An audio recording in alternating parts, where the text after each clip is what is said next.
বিসমিল্লাহির রহমানির রহিম। আসসালামু আলাইকুম ওয়া রাহমাতুল্লাহি ওয়া বারাকাতুহু। প্রিয় দর্শক, স্বাগত জানাচ্ছি পবিত্র মদিনাতুল মুনাওয়ারা থেকে। আমার পিছনে যে পুরাতন মসজিদটি দেখা যাচ্ছে, এই মসজিদের নাম হলো মসজিদ আল শাইখাইন। এটির আরেকটি নাম রয়েছে মসজিদ আল দারা।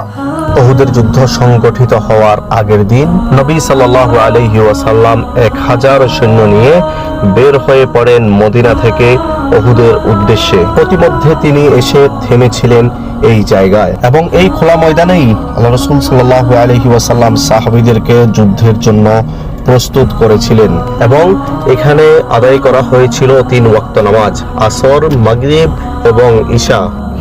আর এই জায়গা থেকেই মুনাফিক সর্দার আব্দুল্লাহ ইবনে আবু সলুল 300 মুনাফিক নিয়ে আল্লাহ রাসূল সাল্লাল্লাহু আলাইহি ওয়াসাল্লামকে ছেড়ে চলে যায় এবং বাকি থেকে যায় মাত্র 700 জন সাহাবী।